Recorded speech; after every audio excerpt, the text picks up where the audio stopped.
ನಾಡಿನ ಶ್ರಮಿಕರ ಪಾಲಿನ ಲಾರ್ಡ್ ಎಂದೇ ಕರೆಸಿಕೊಳ್ಳುವ ಸಂತೋಷ್ ಲಾಡ್ ಕಾರ್ಮಿಕ ಇಲಾಖೆಯ ಉಸ್ತುವಾರಿ ವಹಿಸಿಕೊಂಡ ಬಳಿಕ ಮಾಡಿದ ಕೆಲಸಗಳು ಒಂದೆರಡಲ್ಲ.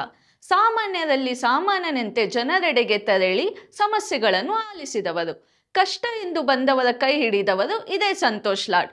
ಇದೀಗ ಇದೇ ಸಚಿವರ 2.5 ವರ್ಷದ ಸಾಧನೆಯೇ ಇಂದಿನ ಸ್ಪೆಷಲ್ ರಿಪೋರ್ಟ್.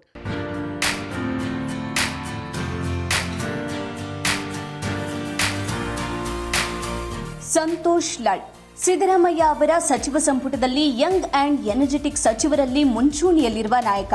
ಕಾರ್ಮಿಕ ಇಲಾಖೆ ಮಾತ್ರವಲ್ಲದೆ ಕೊಟ್ಟ ಕೆಲಸವನ್ನ ಅಷ್ಟೇ ಆಸ್ತಿಯಿಂದ ಮಾಡುವ ಸಚಿವ.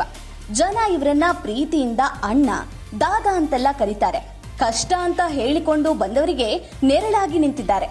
ಸಮಸ್ಯೆ ಹೊತ್ತು ಬಂದವರಿಗೆ ಹೆಗಲಾಗಿದ್ದಾರೆ. ಅಷ್ಟೇ ಅಲ್ಲ, ಕಾರ್ಮಿಕ ಇಲಾಖೆಯನ್ನು ಮತ್ತೊಂದು ಹಂತಕ್ಕೆ ಕೊಂಡೊಯ್ದ ಕೀರ್ತಿಯು ಸಚಿವ ಸಂತೋಷ್ ಲಾಡ್ ಅವರಿಗೆ ಸಲ್ಲಬೇಕು. ಹಾಗಾದ್ರೆ ಕಾರ್ಮಿಕ ಇಲಾಖೆಯಲ್ಲಿನ ಸಾಧನೆಗಳ ಝಲಕ್ ನೋಡ್ಕೊಂಡು ಬರೋಣ ಬನ್ನಿ.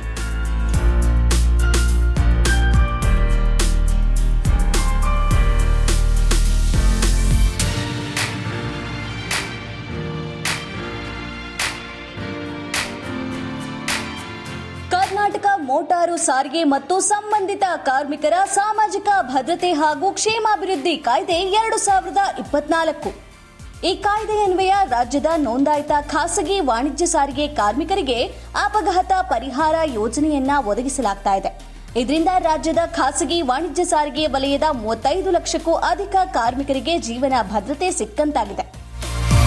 ಕರ್ನಾಟಕ ಪ್ಲಾಟ್ಫಾರ್ಮ್ ಆಧಾರಿತ ಗಿಗ್ ಕಾರ್ಮಿಕರ ಸಾಮಾಜಿಕ ಭದ್ರತೆ ಹಾಗೂ ಕಲ್ಯಾಣ ಕಾಯ್ದೆ 2024. ಈ ಮಸೂದೆಯ ಅನುಷ್ಠಾನದಿಂದ ಗಿಗ್ ವಲಯದ ಕಾರ್ಮಿಕರಿಗೆ ಸಾಮಾಜಿಕ ಹಾಗೂ ಜೀವನ ಭದ್ರತೆಯನ್ನ ಒದಗಿಸಿದ ಮೊಟ್ಟಮೊದಲ ರಾಜ್ಯ ಎಂಬ ಕೀರ್ತಿ ನಮ್ಮ ರಾಜ್ಯಕ್ಕೆ ಸಲ್ಲುತ್ತದೆ. ಅದಲ್ಲದೆ ಈ ವಲಯದ ಶ್ರಮಿಕರಿಗಾಗಿಯೇ ಪ್ರತ್ಯೇಕ ಮಂಡಳಿ ರಚನೆಗೂ 2025ರಲ್ಲಿ ಅನುಮೋದನೆ ಸಿಕ್ಕಿದೆ. ಈ ಮಸೂದೆಯಡಿ ಕರ್ನಾಟಕ ರಾಜ್ಯ ಗಿಗ್ ಕಾರ್ಮಿಕರ ವಿಮಾ ಯೋಜನೆಯನ್ನ ರೂಪಿಸಿ ಅನುಷ್ಠಾನಕ್ಕೆ ತರಲಾಗಿದ್ದು, ಈವರೆಗೆ ಒಟ್ಟು 30,256 ಕಾರ್ಮಿಕರು ನೋಂದಾಯಿಸಿಕೊಂಡಿದ್ದಾರೆ. ಕರ್ನಾಟಕ ರಾಜ್ಯ ಸಿನಿಮಾ ಹಾಗೂ ಸಾಂಸ್ಕೃತಿಕ ಕಾರ್ಯಕರ್ತರ ಕಲ್ಯಾಣ ಮಸೂದೆ 2024. ಈ ಮಸೂದೆಯ ಮೂಲಕ ನಾಡಿನ ಸಿನಿಮಾ ಮತ್ತು ಸಾಂಸ್ಕೃತಿಕ ವಲಯದಲ್ಲಿ ದುಡಿಯುವ ಕಾರ್ಯಕರ್ತರಿಗೆ ಸಾಮಾಜಿಕ ಹಾಗೂ ಜೀವನ ಭದ್ರತೆ ಒದಗಿಸಲಾಗಿದೆ. ಇಡೀ ದೇಶದಲ್ಲಿ ಈ ವಲಯದ ಕಾರ್ಮಿಕರನ್ನ ಕಾರ್ಮಿಕ ಎಂದು ಗುರುತಿಸಿ ಕಲ್ಯಾಣ ಯೋಜನೆ ಒದಗಿಸಿದ ಮೊದಲ ರಾಜ್ಯ ಎಂಬ ಕೀರ್ತಿ ನಮ್ಮ ರಾಜ್ಯಕ್ಕೆ ಸಲ್ಲುತ್ತದೆ. ರಾಜ್ಯದ 1 ಲಕ್ಷಕ್ಕಿಂತ ಹೆಚ್ಚಿನ ಸಿನಿ ಹಾಗೂ ಸಾಂಸ್ಕೃತಿಕ ಕಾರ್ಯಕರ್ತರಿಗೆ ಈ ಮಸೂದೆ ವರದಾನವಾಗಿದೆ.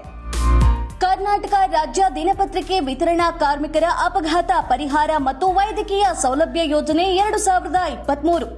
ಈ ಯೋಜನೆಯಡಿ ರಾಜ್ಯದ 4,202 ದಿನಪತ್ರಿಕೆ ವಿತರಕರು ನೋಂದಾಯಿಸಿಕೊಂಡಿದ್ದಾರೆ.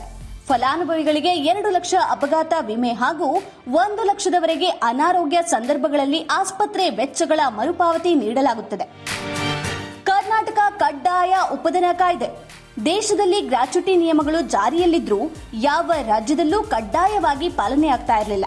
ಉಪಧನಕ್ಕೆ ಅರ್ಹರಿರುವವರೆಲ್ಲರಿಗೂ ಅದರ ಅನುಕೂಲ ಸಿಗಬೇಕೆನ್ನುವ ಉದ್ದೇಶದಿಂದ ಈ ಕಾಯ್ದೆಯನ್ನ ಕಡ್ಡಾಯವಾಗಿ ರಾಜ್ಯದಲ್ಲಿ ಜಾರಿಗೆ ತರಲಾಗಿದೆ.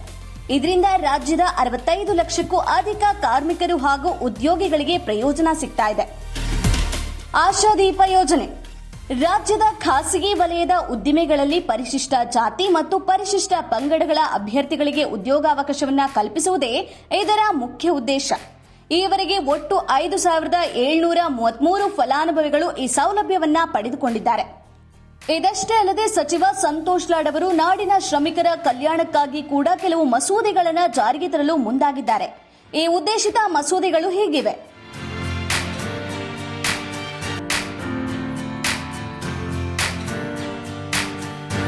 ಕರ್ನಾಟಕ ಉದ್ಯೋಗ ಮತ್ತು ಶೈಕ್ಷಣಿಕ ಕ್ಷೇತ್ರದಲ್ಲಿ ವಿಕಲಚೇತನರ ಹಕ್ಕುಗಳ ಮಸೂದೆ 2025. ರಾಜ್ಯದಲ್ಲಿ ವಿಕಲಚೇತನರಿಗೆ ಖಾಸಗಿ ಉದ್ಯೋಗ ಕ್ಷೇತ್ರ ಮತ್ತು ಶಿಕ್ಷಣದಲ್ಲಿ ಮೀಸಲಾತಿ ಒದಗಿಸಲು ಈ ಮಸೂದೆ ಯೋಜಿಸಲಾಗಿದೆ. ವಿಕಲಚೇತನರ ಹಕ್ಕುಗಳ ಕಾಯ್ದೆ 2016ರ ಪರಿಣಾಮಕಾರಿ ಅನುಷ್ಠಾನಕ್ಕೆ ಕ್ರಮ ಕೈಗೊಳ್ಳಲಾಗುತ್ತಿದೆ. ಖಾಸಗಿ ಕ್ಷೇತ್ರದ ಉದ್ಯೋಗದಲ್ಲಿ 5% ಮತ್ತು ಶಿಕ್ಷಣದಲ್ಲಿ 10% ಮೀಸಲಾತಿ ಕಲ್ಪಿಸಲು ಮಸೂದೆಯನ್ನ ರೂಪಿಸಲಾಗ್ತಾ ಇದೆ. ಕಾರ್ಮಿಕರ ಪರ ವಾದಿಸಲು ವಕೀಲರ ಪಟ್ಟಿ ರಚಿಸಲು ಅನುಮೋದನೆ. ಕಾರ್ಮಿಕರ ಕಾನೂನುಬದ್ಧ ಹಕ್ಕುಗಳನ್ನು ಕಾಪಾಡಿ ಅವರಿಗೆ ನ್ಯಾಯ ಒದಗಿಸಿಕೊಡಲು ಅನುಭವವುಳ್ಳ ವಕೀಲರು ಹಾಗೂ ಕಾರ್ಮಿಕ ಕಾನೂನು ತಜ್ಞರನ್ನ ಒಳಗೊಂಡ ವಕೀಲರ ಪಟ್ಟಿ ರಚಿಸಲು ಮುಂದಾಗಿದ್ದು ಸರ್ಕಾರ ಅನುಮೋದನೆ ನೀಡಿದೆ. ಕರ್ನಾಟಕ ನಿರಾಶ್ರಿತ ವಿಧವಾ ಅಸಂಘಟಿತ ಕಾರ್ಮಿಕರ ವಿಧೇಯಕ. ಅಸಂಘಟಿತ ಕಾರ್ಮಿಕರಿಗೆ ಹಕ್ಕು ಆಧಾರಿತ ಸಾಮಾಜಿಕ ಭದ್ರತೆ ಮತ್ತು ಕ್ಷೇಮಾಭಿವೃದ್ಧಿ ಒದಗಿಸಲು ಈ ಮಸೂದೆ ರೂಪಿಸಲಾಗಿದೆ.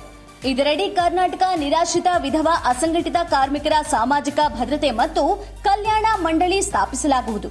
ನಿಗದಿತ ಮಾದರಿಯಲ್ಲಿ ಫಲಾನುಭವಿಗಳಿಗೆ ನೋಂದಾಯಿತ ಗುರುತಿನ ಚೀಟಿ ನೀಡಲಾಗುವುದು. ಕರ್ನಾಟಕ ಮನೆಗೆಲಸದ ವಿಧೇಯಕ. ರಾಜ್ಯದ ಮನೆಕೆಲಸದ ಕಾರ್ಮಿಕರ ಕಲ್ಯಾಣಕ್ಕಾಗಿ ಕರ್ನಾಟಕ ಮನೆಕೆಲಸದವರ ಮಸೂದೆ 2026ರ ಕರಡು ಅಧಿಸೂಚನೆಯನ್ನ ಪ್ರಕಟಿಸಿದೆ. ಮನೆ ಕೆಲಸದವರಿಗೆ ಸಾಮಾಜಿಕ ಭದ್ರತೆ ಒದಗಿಸಲು ಮತ್ತು ಅವರ ಕಲ್ಯಾಣಕ್ಕಾಗಿ ಕಾನೂನು ಜಾರಿ ಹಾದಿಯಲ್ಲಿ ಮುಖ್ಯವಾದ ಹೆಜ್ಜೆ ಇದಾಗಿದೆ. ಪೆಟ್ರೋಲಿಯಂ ಉತ್ಪನ್ನಗಳ ಮೇಲೆ ಸೆಸ್ ಸಂಗ್ರಹಕ್ಕೆ ಪ್ರಸ್ತಾವನೆ. ಎಲ್ಲಾ ವರ್ಗಗಳ ಅಸಂಘಟಿತ ಕಾರ್ಮಿಕರ ಶ್ರೇಯೋಭಿವೃದ್ಧಿಗೆ ಸಾಮಾಜಿಕ ಭದ್ರತಾ ಯೋಜನೆಯನ್ನ ಜಾರಿಗೊಳಿಸಲು ಹೆಚ್ಚಿನ ಅನುದಾನದ ಅಗತ್ಯವಿದೆ. ಇದಕ್ಕಾಗಿ ಬೇಕಾದ ಅನುದಾನವನ್ನ ಪೆಟ್ರೋಲ್, ಡೀಸೆಲ್ ಹಾಗೂ ಎಥೆನಾಲ್ನಂತಹ ಪೆಟ್ರೋಲಿಯಂ ಉತ್ಪನ್ನಗಳ ಮೇಲೆ ಹೆಚ್ಚುವರಿ ತೆರಿಗೆಯಿಂದ ಅನುದಾನವನ್ನ ಕ್ರೋಢೀಕರಿಸಲು ಉದ್ದೇಶಿಸಲಾಗಿದೆ. ಈ ಹೆಚ್ಚುವರಿ ತೆರಿಗೆಯ ಹಣದಿಂದ ಅಸಂಘಟಿತ ಕಾರ್ಮಿಕರ ಕಲ್ಯಾಣ ನಿಧಿ ಸ್ಥಾಪಿಸಲಾಗುತ್ತದೆ.